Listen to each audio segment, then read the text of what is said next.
Good morning. Excited to kind of settle in and get into a routine. So, second week.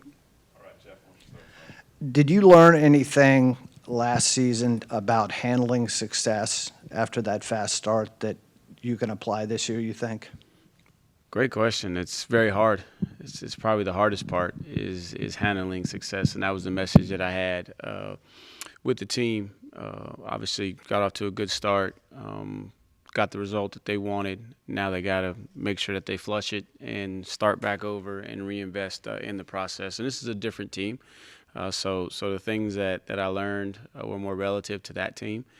This team's going to have to kind of figure out their identity. But that was a message to the group that, man, we got the result that we wanted. Now let's recommit to the process, go back to work. And I told them, I said, congratulations, you get to go do it all over again. And that's the real challenge. What are your expectations for Chandler this Saturday? You expecting him to practice today and play Saturday? What's the status there? My expectation is play his tail off. We're going to need him, and he was back in practice yesterday and in full go. And so my expectation is that he has a great week of prep and he's ready to go and brings his best game. What did you like about what he did Saturday, running the offense, and then obviously played pretty well too?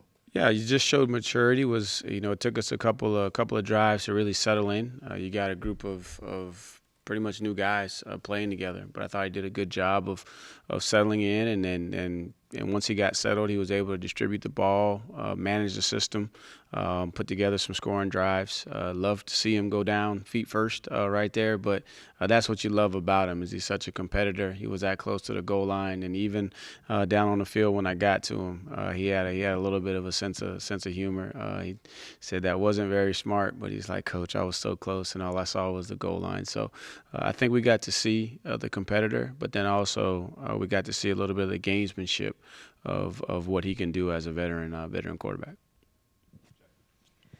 On Saturday, it was your first time really seeing all the new pieces together in a game environment. When you see that, what was kind of your biggest takeaways on how they kind of work together and just seeing them in the live game environment? It was great for everybody to get a chance to what we've seen out here on the practice field, and these guys have done a really, really good job of coming together as a team. I wanted to see what would happen when you had a little bit of adversity. Were they going to be able to play complementary football? Were they going to gel even more together? And I think that's what we saw. Is we saw a group that, even though offense had a good drive to start, but didn't come up with points. Man, defense goes out. They play complementary football, and then special teams kicks in. So, just a sign that they're really starting to come together and they got each other's back. Coach, do you have an update on the status for Cam Robinson, and what did you see from Landon playing in that spot for him, and what did you like there? Right. So Cam is got the incision from the surgery is healing well, and he's out of the sling and back. He's able to actually condition and should be back in practice with us next week, and hopefully in a couple of weeks he'll be ready to go. So I anticipate hopefully by Stanford. That he'll be ready to roll for game action. But man, he was one of the biggest cheerleaders on the sideline. He was waving that towel with that right arm. That shows me that shoulder's starting to feel pretty good. But he'll be back in practice next week with us. And then Landon, he led us in tackles. He looked. He looked like he wasn't overwhelmed. That he was in tune with all the responsibility that comes with the position that he plays, and flew around, made some plays for us. So just excited about the next step that he's taken and seizing the opportunity that he has in front of him right now. You talked about it on Saturday, just the offensive line rotation. Mm-hmm. Where do you want that to kind of get to? Like, do you want 10 guys playing in the first half, or where do you kind of want that? Hey, I'd love to be able to play 10 guys in the first half. That's a couple things. That means that you got depth that you can trust, and then you feel like you're in a position where you can roll those guys. So, man, I'd love for that to be the case. I know that may not be what you've seen over time and the most conventional thing, but we do it on the defensive line all the time and playing multiple guys. So I'd love to have the depth prepared and ready to go, and then hopefully in positions in games to where you feel confident that you won't lose any kind of rhythm by subbing those guys. So I'd love to get as many. I'd love to have, I think I've said it before, I'd love to have 12, 13, 14 guys that you can play at that position. And then with Wallace Unamba, he left with the right knee injury. What's his status? Yeah, so he's working himself back into practice this week, and I mean, we're hopeful that he'll be ready to go. Still, it's still early in the week, and yesterday was a lighter practice. Today will be a good test to see if he'll be ready to go this week. Hey, Coach. The last time you saw NC State was 2 years ago. So what were kind of some of your takeaways from that game, and also maybe just what you've kind of seen from them so far and what stands out about them? Right. The takeaways were discipline. You got to stay disciplined. You're playing against a very good opponent, especially at the end of the game. You gotta finish it the right way. And very similar. They're a physical football team. Want to run the football. They got an even more dynamic quarterback now. They're very similar to what they've always been in the trenches. They're big up front, athletic. Linebackers can run, and then they got athletes in the secondary. So it's a typical NC State team. It fits Coach Doran's identity and how they approach it. He's a defensive guy, and he wants to win up front with the defensive line, be physical, and then offensively, he wants an offense that can line up, put their hand in the dirt, and come after you. So that's what you see out of them. And then they got some really, really good skill guys too that force you to defend the field vertically and horizontally. Ethan Mentor primarily was an offensive player in high school. What gave you confidence that he could make the transition to safety, and did you have any tape of him tackling? He was a football player. That was really the confirmation. And generally at the high school level, your best athletes play quarterback for you. And I had a chance to go observe him both football-wise and then playing basketball. You saw from a basketball perspective that he was a physical kid. He would get up there and wasn't afraid to use his body to play defense. And not a ton of tackling, but tackling is something that you can learn. And you still got to teach natural defensive guys how to tackle. But what you knew about him is that he loves the game. He was a great teammate. He was a leader, really, really good athlete, and he was willing to make the transition. As long as there's a willingness there, generally the guys that are willing to make that transition are able to successfully make that transition. Did you expect to have him available for spring practice last year, given the injury he had his senior season?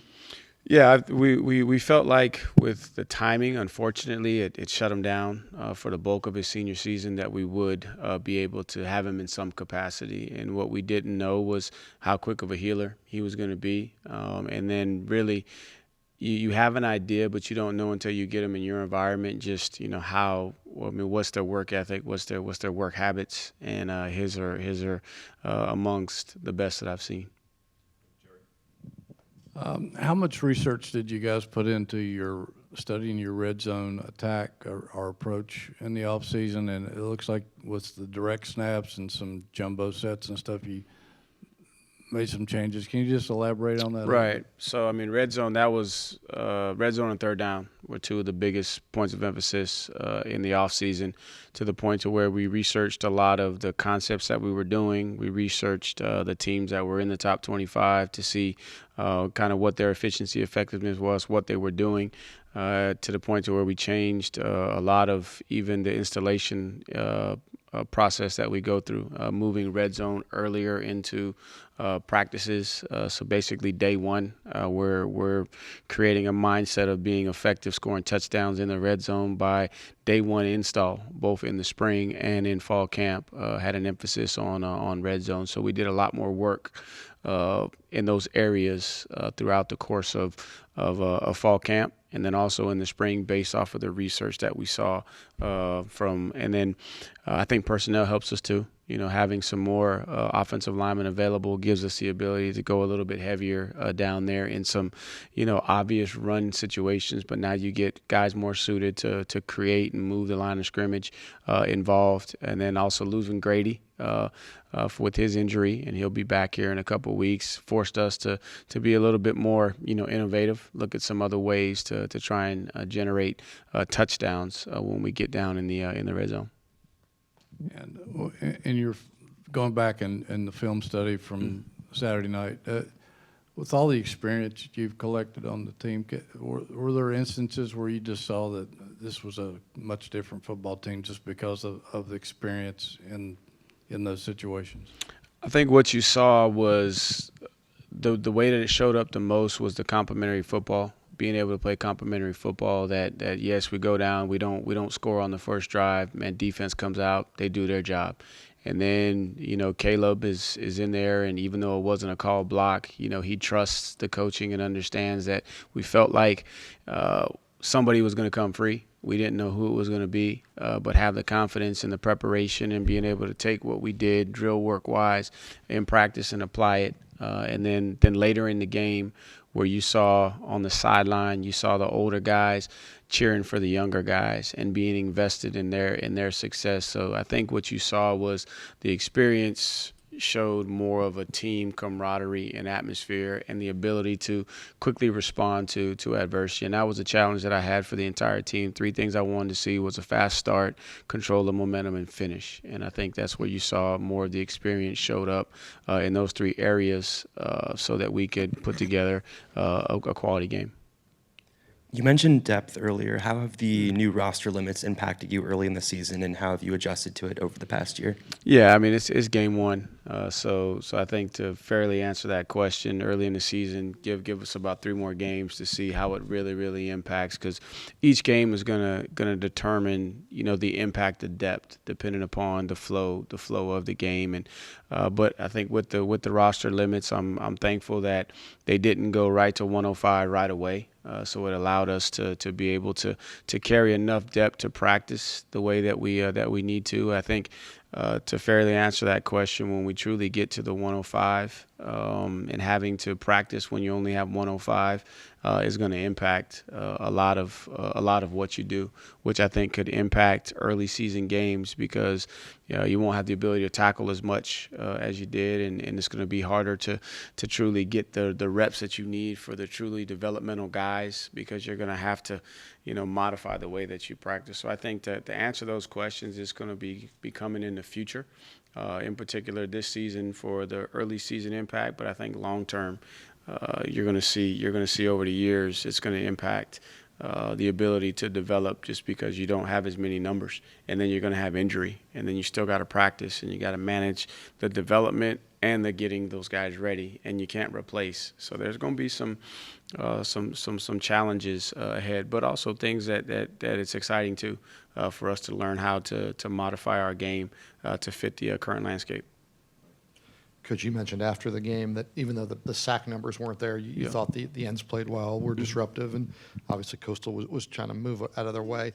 When you watch the film, what did you see from those guys, and how much more can you get out of that group? Oh, I think we can get a lot more out of that group, and my biggest challenge was I want us to get to the quarterback, even if schematically they're not going to let us. We got to find a way to get there. But it was good to see multiple guys go in there and didn't see much of a drop off. And so I'm excited about what the potential is going forward. We're really going to need those guys this week to step up, because we can't allow the quarterback to get comfortable back there, because he's very dangerous as a passer. But then also we got to be very disciplined in our rush lanes, because he can hurt you as a runner as well. So I thought we showed some good things. I know it was a little bit frustrating at times because the ball was getting out quick. They were throwing it sideways on us and forcing us to retrace and redirect. But it was good to see Mitchell, play through his hand situation. I didn't know how that was going to look. Good to see Rickard get in there and give us some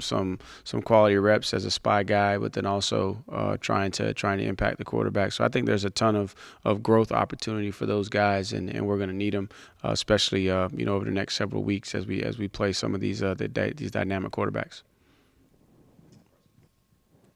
And off that, it looked like Rickert was kind of just moving all over the formation. I saw him line up behind the nose tackle at one point. Just where do y'all see just kind of his ability just to kind of move around the defense? Yeah, so what you saw was a function of Coastal doing a really good job of catching us in, a pass rush package on third down and then not allowing us to sub, right, by playing with tempo and keeping that personnel on the field because you had Rickard and you had Kazim, playing on the interior, which, is really good for us on third down, but poses some challenges when you get into base down situations when you got to defend the run because you got smaller guys playing on the interior that don't necessarily always work against the type of double teams that they got to face. But that was a function of seeing him more so in our third down. But when we can get if we're efficient and effective on first and second down, then I think it gives us more flexibility to get those speed rushers, on the field on third down. So it was good to see those guys get opportunities, but at the same time too, it's not the most ideal when they get caught out there because they're playing with tempo in some base down situations. In fairness to them, Rickard and Kazim, I mean they're edge guys. They're not big Britain that's 310 pounds that's used to taking on double teams. I mean these are speed guys that are meant to come off the edge, but that's kind of the risk reward because in third down you want them inside to create some more one-on-ones to see can you create an advantage on a guard. But then flip side is when it's first and second down, now the advantage could potentially go back to the offense because they got a lot more of their offense available to run versus some of those sub packages. Line-wise, we talked about it, but what'd you make of the run game? I think your longest run was like 8 yards from the running backs outside of Chandler's run.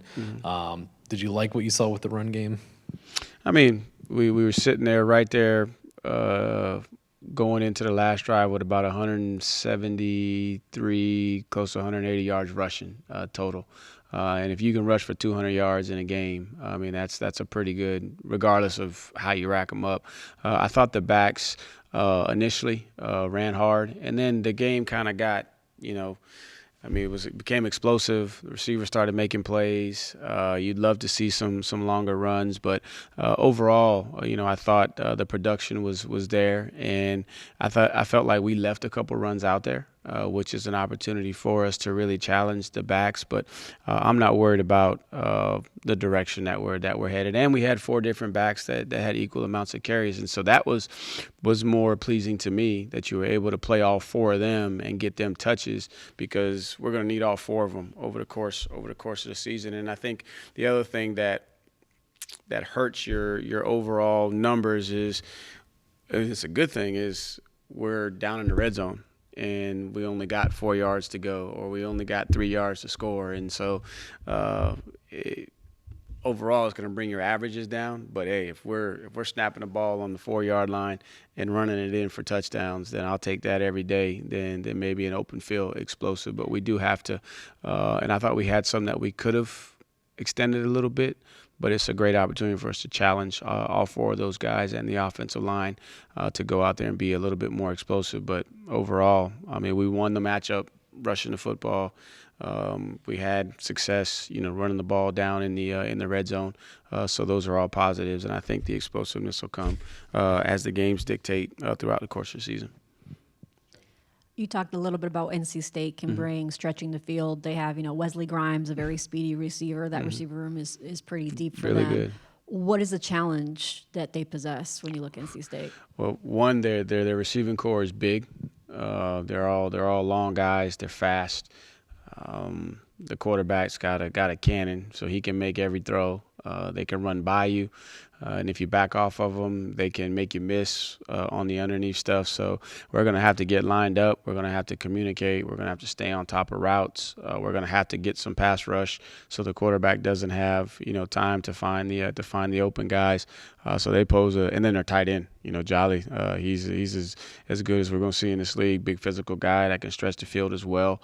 And then their running backs can catch the ball out of the backfield. So their skill is as good as we're going to see in this league. And so we got to create some pass rush to try and see, can we either get the ball out quick and then keep everything in front and rally to it, or we're going to have to, affect the quarterback so that he doesn't have time to find those deep balls on the perimeter, but then also he can find those intermediate balls over the middle of the field where they can stretch. And if he hits them on the run, they got the ability with the speed to have a step on you that could create some chunk plays.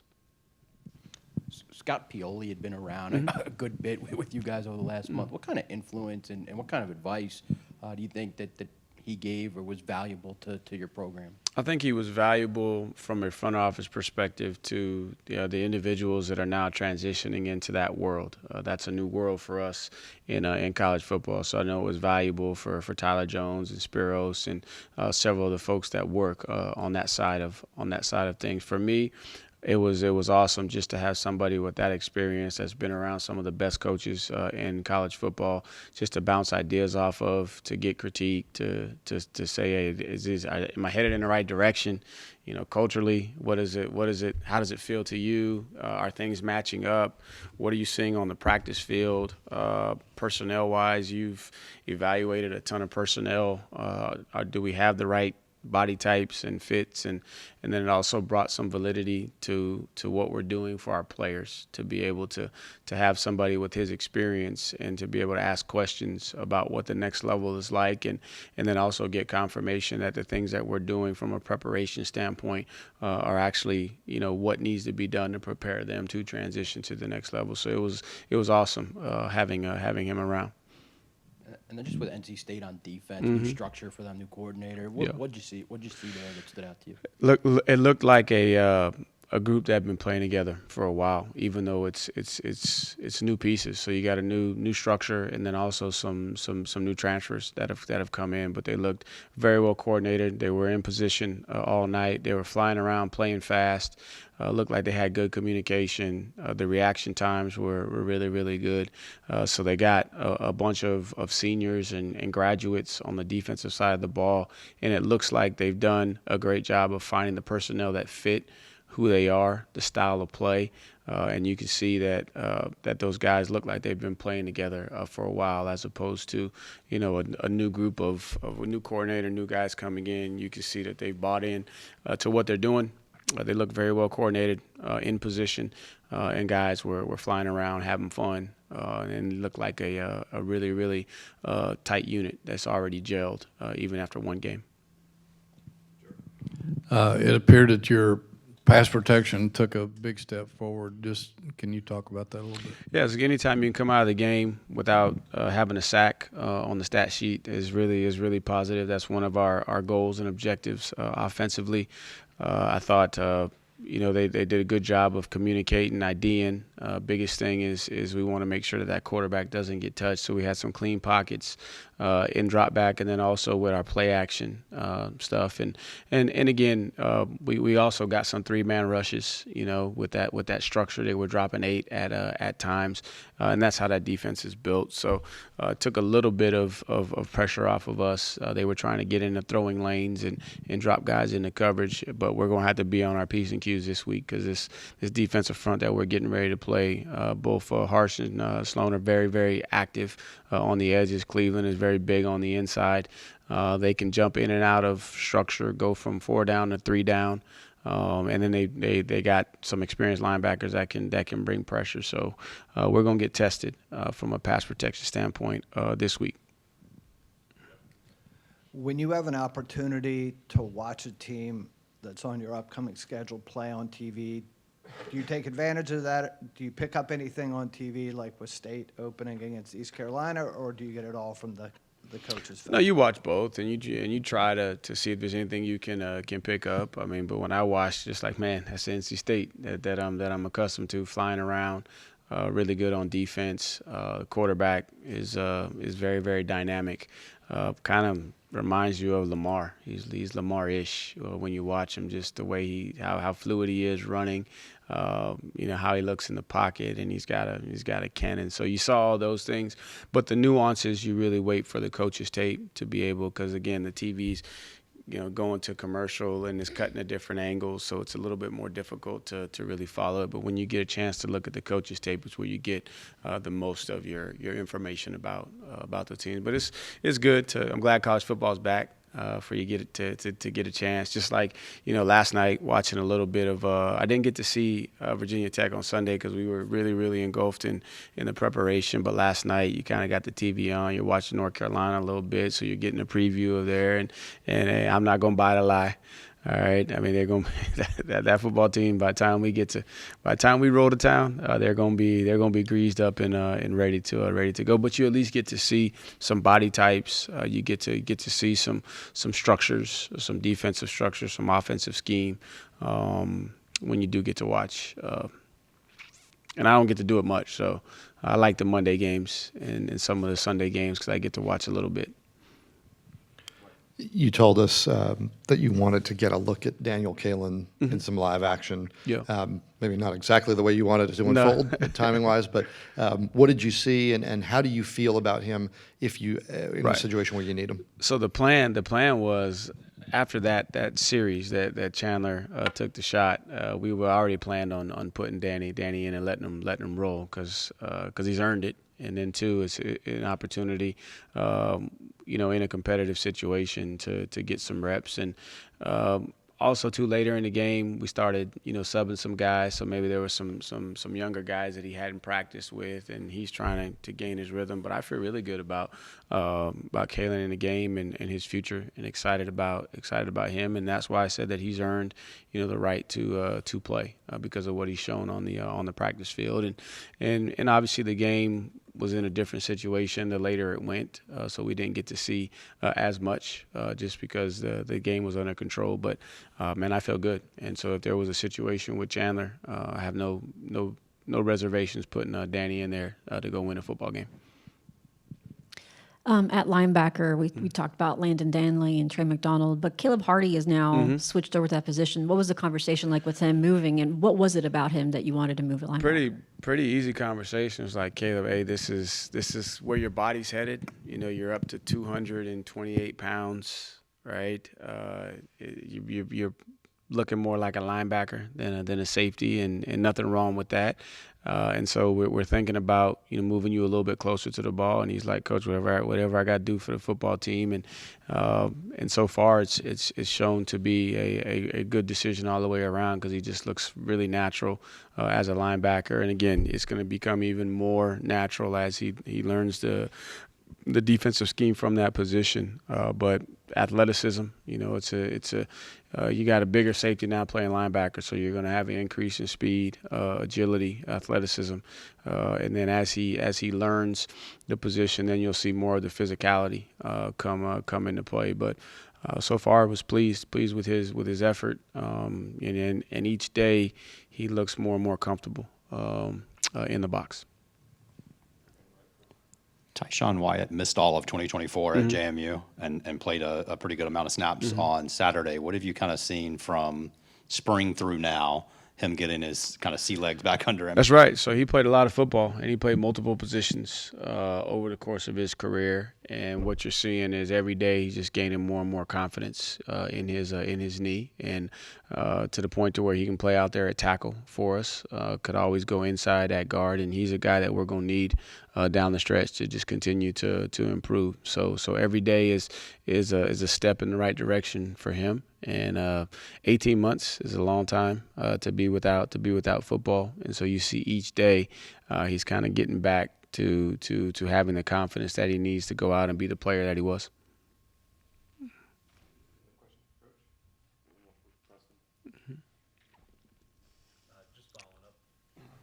Just following up on that with Wyatt, you went into the game first when Namba went out. Whitmer also played there. Who do you kind of see as the first guy if Wallace isn't able to do it? Coach F is going to take that up to it's really going to be based off the week of practice, to be honest with you, and that's how it shook out after fall camp and the week of practice. But it's going to be it could be Ben York, right? And we're going to get Adair ready. Adair's shown as a first year guy that physically he's ready to compete, more so than maybe some of the other guys that are young. So it's going to be and I like it. I like it like that when they don't know until Friday who's going to be the next guy in, because that means that you got competition, guys are competing, and it helps you from a depth standpoint. So we'll see. Today's just Tuesday.